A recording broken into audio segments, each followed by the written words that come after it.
깨쳤는가 아니면 못 깨쳤는가에 대하여 오늘날 깨우치기 가장 좋은 시대에 태어났음에도 오히려 정작 깨우친 사람은 거의 없다.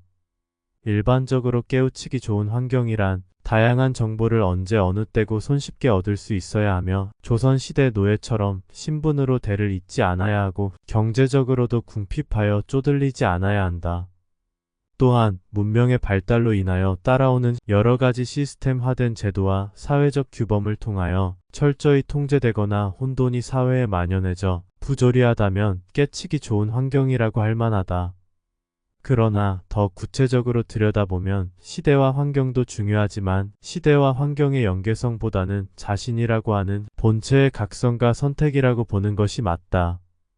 즉 각자마다 성향과 업식이 다르기에 때에 이르면 깨치지 말라고 하여도 깨치는 것이며 때에 아직 이르지 못하면 깨치려고 아무리 애써도 깨침이란 손쉽게 주어지지 않는다. 또한 사람마다 깨침의 수준과 강도가 다르기에 법거량하듯 상대의 깨친 정도를 측정하기도 어렵다. 나아가 언어의 한계로 인하여 다른 사람과 깨친 정도를 견주는 것은 무의미해지기도 한다. 예로부터 선불교에서는 여러 선사에 의하여 이어져 오는 선문답을 통하여 깨침의 정도를 파악하곤 한다. 선문답을 하려면 일정한 경지를 넘어야 가능한데 보통은 3가지 정도의 질문과 대답이면 족하다. 선문답은 일반적으로 제자가 스승에게 질문하여 모르는 것에 대해 물어보는 심정으로 질문하는 경우가 대부분이며 드물게는 서로 대등한 상태에서 상대방의 깨침을 확인하는 경우이다. 선문답에서 질문을 하면 엉뚱한 대답을 하는 경우가 대부분이다. 공안이라고도 하는 알지도 못할 선문답을 어떻게 볼 것인가?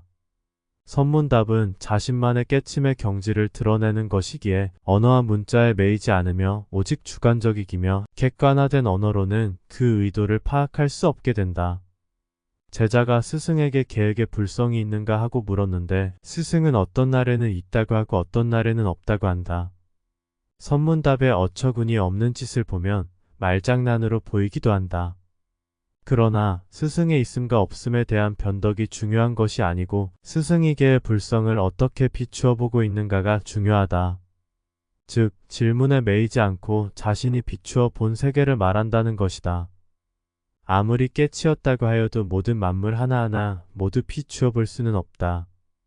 그래서 자신이 체득한 큰 깨침을 근본으로 하여 모든 만물을 보게 되는데 질문이 들어오면 그때 특정화된 사물과 현상을 비추어 보는 것이다. 따라서 뜰 앞에 잣나무여도 상관없고 계획에 불성이 있어도 되고 없어도 되는 것이다.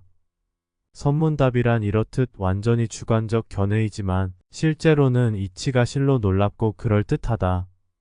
도인이 선문답 놀이하듯 빠져서는 안 되는 것이지만 공안을 통한 선문답은 깨침에 도움이 되는 것은 맞다. 구체적으로는 실로 깨쳤으면 선문답을 하게 된다. 지극한 주관이 객관을 온전히 무시한 결과이다. 결국 선문답은 자신이 무아를 통하여 깨쳤으면 무아로, 불성으로 깨쳤으면 불성으로, 공성으로 깨쳤으면 공성으로, 일체로 깨쳤으면 일체를 근본으로 하여 대답하게 된다. 쉬운 예를 들어 팩척간두에서 진일보하면 어떠한지를 묻는다면 평안합니다 라고 답한다면 못 깨친 자이다. 또한 여여합니다 라고 하여도 못 깨친 자이다. 이때 질문자가 직접 팩척간두에 서보기나 하고 이런 질문을 하는 것인지 의심이 들어야 한다. 어디서 주어들은 말을 앵무새처럼 짓거리는 것은 아닌지. 팩척간두가 어떠한 상태인지도 모르면서 거기에다가 한 걸음 더 나아간 상태인 진일보를 묻는다는 것은 말이 안 된다.